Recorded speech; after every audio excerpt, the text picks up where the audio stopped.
الحمدللہ آج ہم سلسلہ احادیث صحاح ستہ اس کی دوسری نشست میں جمع ہیں، اور آج جو ہماری حدیث ہے وہ صحیح بخاری سے حدیث نمبر 2 ہے۔ وہ حدیث یہ ہے کہ حضرت عائشہ صدیقہ رضی اللہ تعالی عنہا روایت کرتی ہیں، وہ فرماتی ہیں کہ حارث بن ہشام رضی اللہ تعالی عنہ انہوں نے آقا علیہ الصلوۃ والسلام سے سوال کیا، سأل رسول اللہ صلی اللہ علیہ وسلم فقال یا رسول اللہ کیف یأتیک الوحی۔ حضرت حارث بن ہشام نے آقا علیہ الصلوۃ والسلام سے سوال کیا کہ حضور آپ کے پاس وحی کیسے آتی ہے، اس کا کیا طریقہ ہے؟ تو آگے جو آقا علیہ الصلوۃ والسلام نے جواب دیا وہ وحی آنے کے بہت سارے طریقوں میں سے ایک طریقہ جو ہے اس کا جواب دیا، کیونکہ ابتداءً جو اکثر معمول تھا وحی کے طریقے کا، آقا علیہ الصلوۃ والسلام نے وہ جواب دیا کہ وحی اس طرح آتی ہے۔ مثلا وحی آقا علیہ الصلوۃ والسلام پر جب آتی تھی اس کے بہت سارے طریقے تھے۔ مثال کے طور پر ایک تو آپ کو پتہ ہے کہ فرشتہ آتا تھا، حضرت جبرائیل علیہ السلام۔ جو نبی ہوتا ہے اس کا خواب بھی وحی ہوتا ہے، تو اگر آقا علیہ الصلوۃ والسلام کو خواب آیا تو وہ بھی وحی ہے۔ بعض اوقات فرشتے کی بھی ضرورت نہیں ہوتی تھی، اللہ پاک ڈائریکٹ آقا علیہ الصلوۃ والسلام کے قلب اطہر پر القاء فرما دیتا تھا۔ ایک طریقہ یہ بھی تھا کہ بیداری میں براہ راست اللہ پاک آقا علیہ الصلوۃ والسلام کو اپنا پیغام اور وحی دے دیتا تھا، جیسے معراج کی رات ہوا۔ معراج کی رات اللہ پاک نے بغیر کسی واسطے کے، جبرائیل علیہ السلام کے بغیر، براہ راست آقا علیہ الصلوۃ والسلام پہ وحی فرمائی۔ فَأَوْحَى إِلَىٰ عَبْدِهِ مَا أَوْحَى۔ تو وحی کے بہت سارے طریقے ہیں، لیکن آقا علیہ الصلوۃ والسلام نے ان میں سے ایک طریقہ کہ جو فرشتے کا آنا تھا وہ بیان فرمایا۔ لیکن اس میں جو سمجھنے والی چیز ہے کہ آقا علیہ الصلوۃ والسلام نے جس انداز میں یہ بات بتائی، وہ بات سمجھنا جو ہے وہ اتنا آسان نہیں ہے۔ اس کو سمجھنے کے لیے، اس سے پہلے کہ میں آپ کو آگے آقا علیہ الصلوۃ والسلام کا جواب بتاؤں کہ حضور نے کس انداز میں دیا، تاکہ آپ وہ اچھی طرح سمجھ جائیں، اس کے لیے ضروری ہے کہ آپ کے ذہنوں میں، آپ کے علم میں آقا علیہ الصلوۃ والسلام کی شخصیت کے بارے میں کچھ معلومات ہونی چاہیے۔ وہ معلومات یہ ہیں کہ آقا علیہ الصلوۃ والسلام کی شخصیت کی 2 جہتیں تھیں، ایک جہت خلق تھی اور ایک جہت خلق تھی۔ ایک جہت خلق سے مراد خلقت، آقا علیہ الصلوۃ والسلام کی تخلیق، اور ایک تھی جہت خلق جس کے ہم مکلف ہیں کہ ہم آقا علیہ الصلوۃ والسلام کی اس میں پیروی کریں۔ حضور نے جو حکم دیا، حضور کے معاملات، حضور کے اخلاق، اس کو اپنایا جائے۔ تو یہ جو جہت خلق والی وہ تو ہمارے سامنے ہے، اور وہ ہمیں کوشش کرنی چاہیے کہ اس کی پیروی کریں۔ لیکن وہ جو دوسری جہت ہے جس کا تعلق یہ حضور کے جواب سے ہے، جہت خلق یعنی حضور کی تخلیق اور خلقت، وہ آج تک اللہ کے سوا کسی کو نہیں پتا کہ حضور کی خلقت جو ہے اس کی حقیقت کیا ہے۔ اللہ پاک نے قرآن پاک میں ارشاد فرمایا، لو انزلنا هذا القرآن على جبل لرأيته خاشعا متصدعا من خشیۃ اللہ، کہ اگر ہم یہ قرآن، آقا علیہ الصلوۃ والسلام کو اللہ پاک نے کہا کہ یہ جو قرآن ہے جو ہم نے آپ کے قلب اطہر پر نازل فرمایا ہے، اگر یہ قرآن ہم پہاڑ پر نازل کرتے تو آپ دیکھتے کہ وہ اللہ کے خوف سے جھک جاتا اور ریزہ ریزہ ہو جاتا، پھٹ کے پاش پاش ہو جاتا، ریزہ ریزہ ہو جاتا۔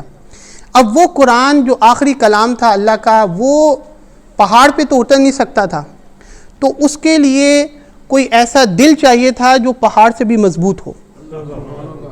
اللہ کا تو پری پلان ہے نا سارا کچھ۔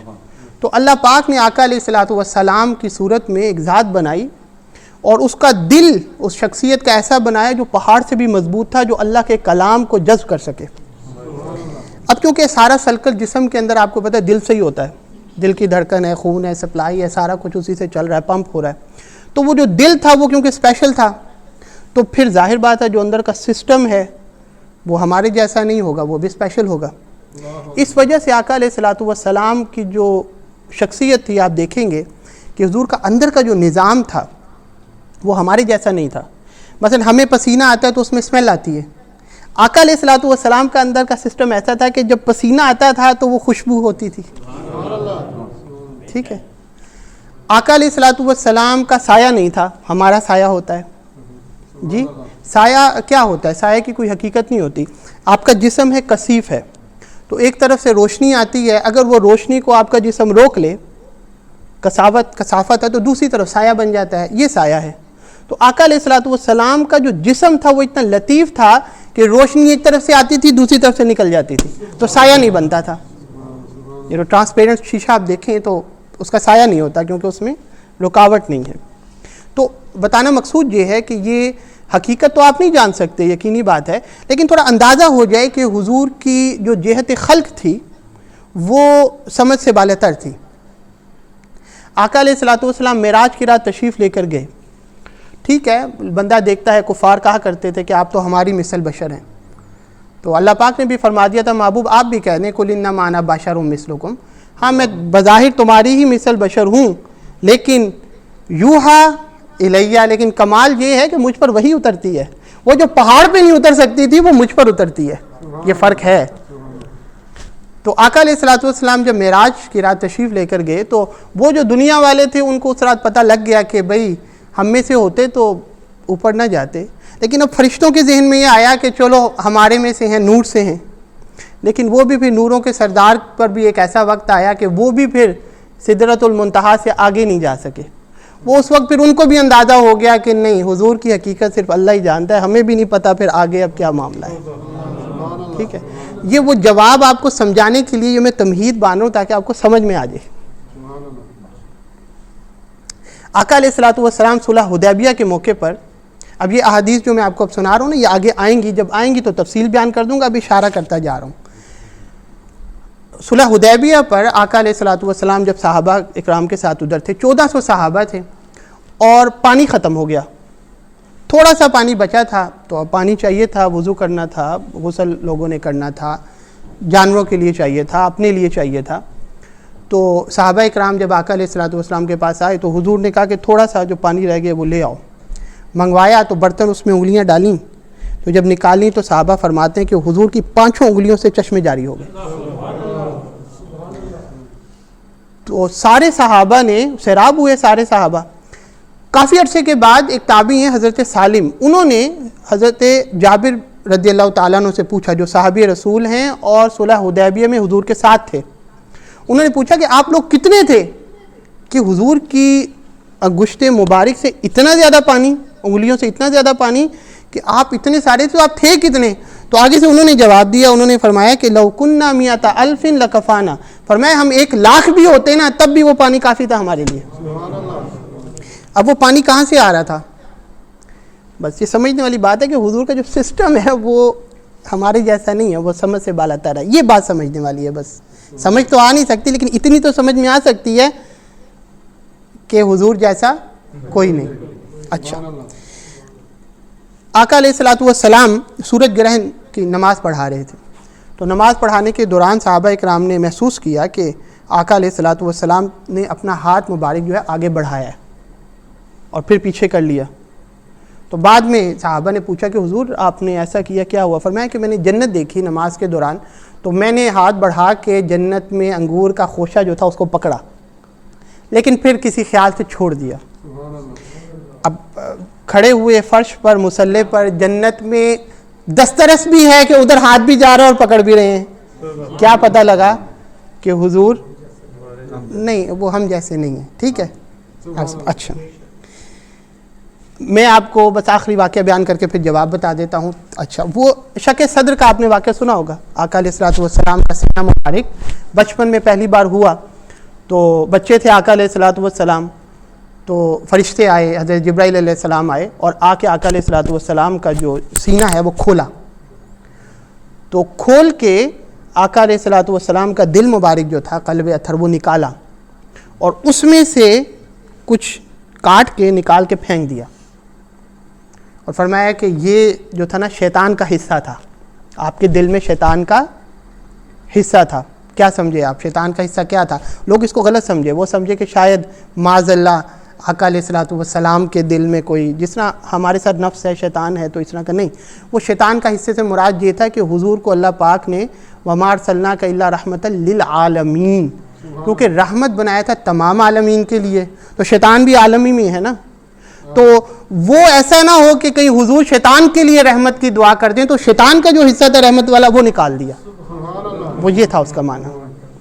اچھا، اب کیا ہوا کہ وہ اس کے بعد آقا علیہ الصلوۃ والسلام کا سینہ مبارک وہ کھولا تھا، قلب اتھر نکالا، اس کے بعد وہ حصہ نکالا، اس کے بعد اس کو زمزم کے ساتھ دھویا اور واپس رکھ کے دوبارہ سی دیا. یہ واقعہ کون سنا رہا ہے؟ آقا علیہ الصلوۃ والسلام خود. حضور کا تو سینہ چاک ہے، تو ہمارا اگر ایسا کوئی آپریشن ہو تو کیا ہم دیکھ رہے ہوتے ہیں کیا ہو رہا ہے؟ نہیں. کیوں؟ آقا علیہ الصلوۃ والسلام اس حالت میں بھی دیکھ رہے تھے. کیوں؟ کیونکہ حضور کا جو نظام ہے وہ ہمارے جیسا نہیں ہے. آپ میری بات سمجھ گئے؟ یہ ساری باتیں میں نے آپ کو اس وجہ سے کی تاکہ آپ کو اگلا جو جواب ہے وہ سمجھ میں آ جائے. اچھا، اب جب آپ سمجھ گئے کہ آقا علیہ الصلوۃ والسلام کی جہت خلق جو ہے، خلقت جو ہے، تخلیق جو ہے وہ اور ہی ہے، نہ سمجھ میں آنے والی ہے، تو اس سے ظاہر بات ہے کہ پھر ایسے اعمال بھی بعض اوقات صدور ہوتے ہیں جو آپ کی سمجھ سے بالاتر ہیں. ٹھیک ہے. اچھا، وہ جواب جو ہے وہ اس کے اندر آپ کو سمجھنے کی ضرورت ہے. جب پوچھا ان صحابی نے، حضرت حارث بن ہشام نے آقا علیہ الصلوۃ والسلام سے کہ حضور کیف یاتیک الوحی، کہ آپ کے پاس وحی کیسے آتی ہے؟ تو میں نے بتایا کہ وہ جو ابتدائی ایام میں جو معمول تھا وہ طریقہ بتایا فرشتے والا. اچھا، کس جواب میں دیا؟ حضور نے کیا جواب دیا؟ فرمایا کہ فقال رسول اللہ صلی اللہ علیہ وسلم احیانا یاتینی مثل سلسلۃ الجرس. فرمایا کہ کبھی کبھار تو ایسا ہوتا ہے کہ میرے پاس جب وحی آتی ہے تو وہ گھنٹی کی آواز جیسی ہوتی ہے.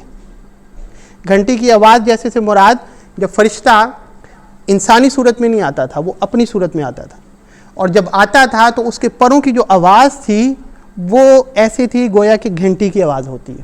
یعنی گھنٹی کی آواز نہیں، گھنٹی کی آواز جیسی حضور نے فرمایا. تو جو پروں کی آواز ہے وہ کیا ہے؟ سلسلۃ الجرس، گھنٹی کی آواز. اچھا، اس میں کوئی جو ساتھ بیٹھا ہوتا تھا وہ فرشتے کو نہیں دیکھ سکتا تھا، وہ صرف آقا علیہ الصلوۃ والسلام کو ہی پتہ ہوتا تھا کہ فرشتہ آیا ہے. اور دوسری صورت فرمائی آقا علیہ الصلوۃ والسلام نے. اچھا، اس میں آقا علیہ الصلوۃ والسلام نے فرمایا یہ جو پہلی صورت ہے نا کہ فرشتہ آتا ہے اور وہ اس کی صورت کیا ہے کہ سلسلۃ الجرس، کہ گھنٹی کی آواز جیسی ہوتی ہے. وہ میں نے آپ کو بتا دیا کہ جب وہ آتا ہے تو اس کے پروں کی آواز کیا ہے؟ یہ آواز ہوتی ہے. اس صورت میں کیا ہوتا تھا کہ جب آپ نے وحی آقا علیہ الصلوۃ والسلام نے لینی ہو نا، اس کے دو طریقے تھے فرشتے سے. فرشتے، ایک تو فرشتہ کا آنا ہے نا، تو فرشتہ جب آتا تھا تو اس کے بھی دو طریقے تھے. ایک یہ تھا کہ آقا علیہ الصلوۃ والسلام روحانی طور پر فرشتے کے وصف سے متصف ہو جاتے تھے. وہ اس کے بارے میں آقا علیہ الصلوۃ والسلام نے فرمایا وَهُوَ أَشَدُّهُ عَلَيَّ، فرمایا کہ یہ مجھ پر زیادہ شدید ہوتی تھی، زیادہ گراں ہوتی تھی، بھاری ہوتی تھی، مشکل ہوتی تھی کہ آقا علیہ الصلوۃ والسلام کو فرشتے کی وہ جو صفت ہے اس کے ساتھ متصف ہونا پڑتا تھا. اور فرمایا کہ جب وہ کیفیت جو ہے آقا علیہ الصلوۃ والسلام نے فرمایا فَيَفْصِمُ عَنِّي وَقَدْ وَعَيْتُ عَنْهُ مَا قَالَ، جب وہ کیفیت ختم ہوتی تھی تو میں اس کو محفوظ کر چکا ہوتا تھا جو فرشتے نے کہا تھا. اور کبھی کیا ہوتا تھا کہ وہ فرشتہ فرمایا وَأَحْيَانًا يَتَمَثَّلُ لِيَ الْمَلَكُ رَجُلًا، کبھی کیا کبھار یہ ہوتا تھا کہ فرشتہ انسانی صورت میں میرے پاس آتا تھا. تو آپ نے سنا داہیہ قلبی کی صورت میں بعض اوقات حضرت جبرائیل علیہ السلام آتے تھے، کسی عرابی کی صورت میں آتے تھے. تو فرمایا کہ کبھی وہ انسانی صورت میں آتا تھا. اس کے لیے آقا علیہ الصلوۃ والسلام نے رجلاً کا لفظ استعمال کیا، مرد، کیونکہ جو کفار تھے وہ جو فرشتے ہیں ان کو اللہ کی بیٹیاں کہا کرتے تھے. تو مراد یہ ہے کہ انسانی صورت میں آتا تھا. فَيُكَلِّمُنِي فَأَعِي مَا يَقُولُ، فرمایا وہ میرے سے بات کرتا تھا اور میں محفوظ کر لیتا تھا جو وہ کہہ رہا ہوتا تھا، میں اس کو یاد کر لیتا تھا. تو حضرت عائشہ صدیقہ رضی اللہ تعالیٰ عنہ فرماتی ہیں آگے، قالت عائشہ رضی اللہ عنہا وَلَقَدْ رَأَيْتُهُ يَنزِلُ عَلَيْهِ الْوَحْيُ فِي الْيَوْمِ شَدِيدِ الْبَرْدِ، وہ کہتی ہیں میں نے شدید سردی میں آقا علیہ الصلوۃ والسلام پر وحی کا نزول ہوتے ہوئے دیکھا. وہ جو پہلی صورت ہے جس میں آقا علیہ الصلوۃ والسلام فرشتے کی کیفیت میں جاتے تھے. فرمایا کہ میں نے حضور پر جب نزول وحی تھا اس کیفیت کو دیکھا شدید سردی میں. فَيَفْصِمُ عَنْهُ وَإِنَّ جَبِينَهُ لَيَتَفَسَّدُ عَرَقًا، فرمایا کہ میں نے دیکھا کہ شخص سخت سردی کے اندر آقا علیہ الصلوۃ والسلام سے جب وہ کیفیت ختم ہوتی تھی نزول وحی کی، تو حضور کی پیشانی جو تھی، ماتھا جو تھا، وہ پسینے سے شرابور ہوتا تھا فل سردی میں۔ کیوں؟ کیونکہ اس کیفیت میں آقا علیہ الصلوۃ والسلام جب جاتے تھے تو وہ بھاری ہوتا تھا۔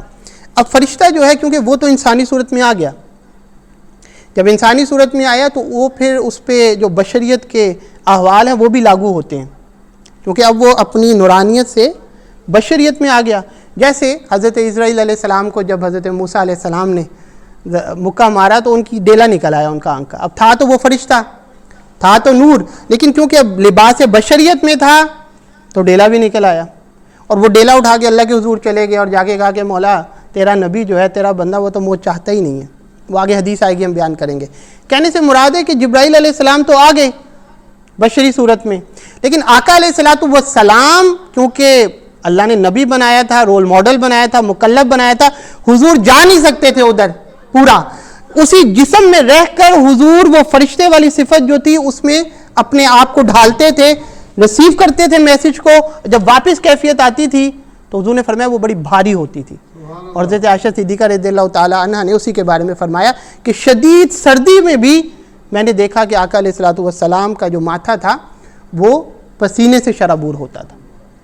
تو یہ آقا علیہ الصلوۃ والسلام کی شان ہے، اور یہ جواب ہے آقا علیہ الصلوۃ والسلام کا جو حضور نے دیا کہ میرے اوپر وحی کیسے اترتی ہے۔ اللہ پاک جو سنایا اس کو سمجھنے کی اور آقا علیہ الصلوۃ والسلام سے محبت کی توفیق عطا فرمائے۔ وآخر دعوانا ان الحمد للہ رب العالمین۔